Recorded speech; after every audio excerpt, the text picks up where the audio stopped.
Hello, I am Olivia Ramirez and I teach K-5 general music in the Dallas-Fort Worth area of Texas. I inherited a classroom of Sonor instruments when I first started teaching elementary music. I didn't know what to do with them. I am a drummer and I thought, how hard could it be? And then I met real human children and I was like, oh, this is really scary. So I started using the instruments after my level 1 Orff Schulwerk training.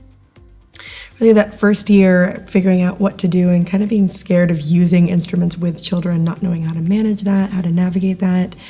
We had them, but I didn't know what to do with them until I took Orff level 1, and that opened up a world of possibilities.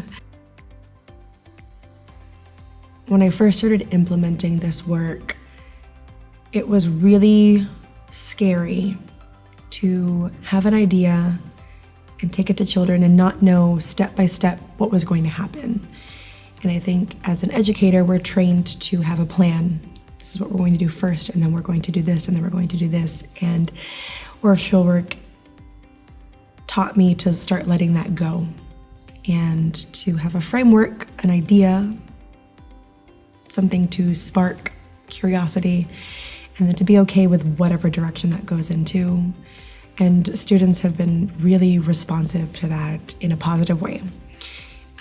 We had a moment recently, I brought a poem to my 4th graders, and it was a pretty heavy poem. We were exploring it, and I had this idea, and I brought it to them and was kind of vulnerable with them about my reservations. And they came along on the journey with me, and it was a career highlight moment where I didn't know what was going to happen. I didn't know how they were going to respond to it. But I found that in those moments that I'm worried that children may be irreverent, they rise to the occasion and they do beautiful things, and it transforms them, and that transforms me, and we all grow. The instruments sound great, first of all, which is really important with children, to play on an instrument that sounds good, because when the instrument naturally sounds good, they feel some level of success with that. And I can compare that against like when I've taught ukulele, and there's a little bit more technique involved in getting a good sound, and the frustrations, or teaching recorder and those initial frustrations with getting a good sound. But Sonor instruments are so accessible and they sound great. And so a student can experience a lot of success early on, which can build their confidence. They're also really easy to manipulate. They're durable. Sometimes we're playing games and an instrument gets knocked over in the game when we're not using it, or a kid will trip over an instrument and there's not a mark on it. So they hold up well. They sound really great. They aren't too soft. I have seen students and used things like outside of my classroom that were not Sonor, and when you can't hear yourself, that can be frustrating.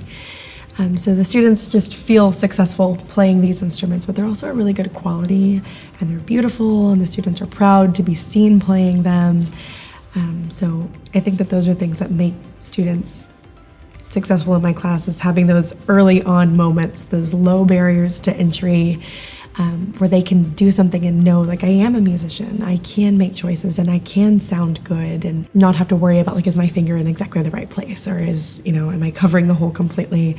And I do teach those things, but I do love the Sonor instruments just because of their ease of access.